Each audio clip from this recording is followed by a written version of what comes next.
নমস্কার বন্ধুরা, আপনাদের সবাইকে স্বাগত জানাই। আমি আজকে একটা নতুন রেসিপি নিয়ে চলে এসেছি পনির দিয়ে। আর এই রেসিপিটা ভাত, রুটি, পরোটা, পোলাও সব কিছুর সাথেই খুব ভালো লাগবে। তো এর জন্য আমি নিয়ে নিয়েছি 200 গ্রাম পনির। আমুলের পনির নিয়েছি, আমি যে কোনো পনিরই নিতে পারবেন। তো এই আমুলের পনিরটা বেশ ভালো হয় খেতে, তো এই জন্য এটা নিয়েছি আমি। তো এখানে আগে ছোট ছোট করে টুকরো করে নিচ্ছি পনিরটা। খুবই কম সময়ে এবং অল্প উপকরণেই এই রেসিপিটা তৈরি করা যায়, আর খেতে খুবই ভালো হয়। অবশ্যই একদিন করে দেখবেন। এটা আমি ছোট টুকরো করে কেটে নিয়েছি।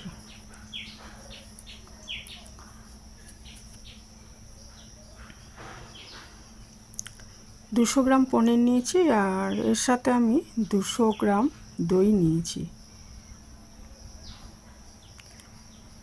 দইটা একটু বেশি লাগবে আর কি।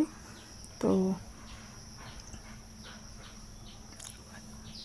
তারপর আমি একটা হামানদিস্তাতে 1 চামচ মতো গোলমরিচ এটা গুঁড়ো করে নিচ্ছি। ঝাল হিসাবে রান্নাটায় গোলমরিচটাই মেন ব্যবহার হবে, লাল লঙ্কার গুঁড়ো এতে আমি ব্যবহার করব না। তো যে পাত্রে রান্না করব সেখানে দইটা নিয়ে আমি ওই গোলমরিচের গুঁড়োটা মিশিয়ে দিলাম। দিয়ে দিচ্ছি পরিমাণ মতো নুন।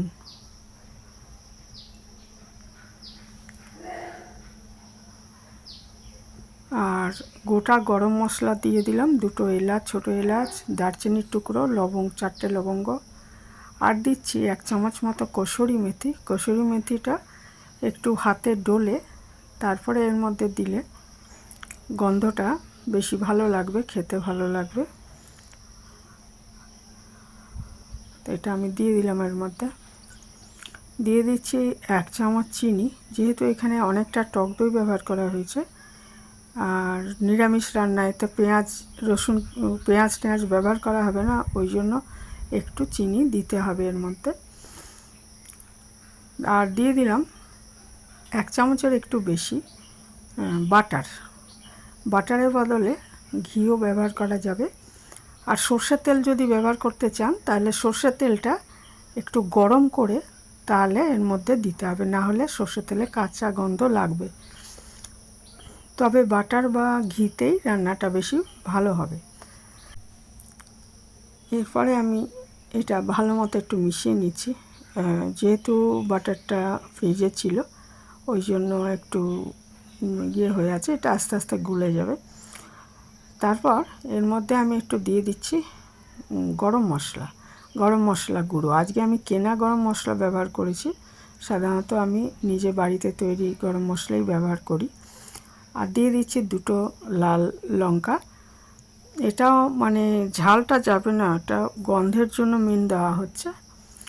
আর তেজপাতা এগুলো দিয়ে পনিরটা এর মধ্যে দিয়ে একটু জল দিয়ে দিতে হবে, না হলে রান্নার সময় এটা ধরেই রান্না করব, বুঝতেই পারছেন আপনারা, ওই জন্যই আমি কড়াইর মধ্যে নিয়েছি জিনিসটা।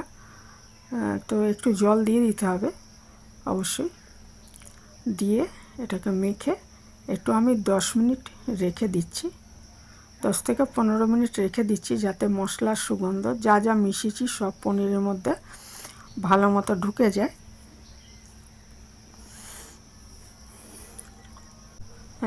10 থেকে 15 মিনিট ঢেকে রাখার পর এটাকে আমি ঢাকা দিই গ্যাস ওভেনে বসিয়ে দিলাম। আর মিডিয়াম আঁচে এটাকে 10 মিনিট রান্না করে নেব। 10 মিনিট রান্না করলেই মোটামুটি হয়ে যাবে,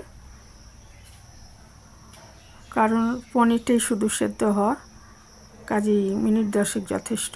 10 মিনিট পর দেখুন আমি একটু খুলেছি। যদি মনে করেন যে ঝোলটা বেশি লাগছে সেক্ষেত্রে আরেকটু এটাকে কমিয়ে নিতে পারেন ঝোলটা ফুটিয়ে, আর না হলে এটা 10 মিনিটে রেডি হয়ে যাবে।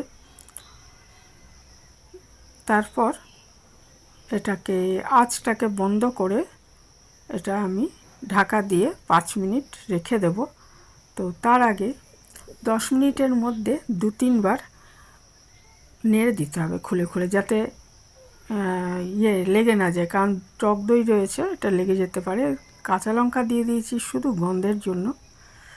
আর রান্নাটা হয়ে যাওয়ার পর 10 মিনিট পর আমি গ্যাসটা বন্ধ করে একটা পাতিলেবু, বেশ ভালো সাইজের পাতিলেবুর অর্ধেকটা লেবুর রস এর মধ্যে মিশিয়ে দিচ্ছি। আগে দিলাম না, কারণ তিতো হয়ে যেতে পারে।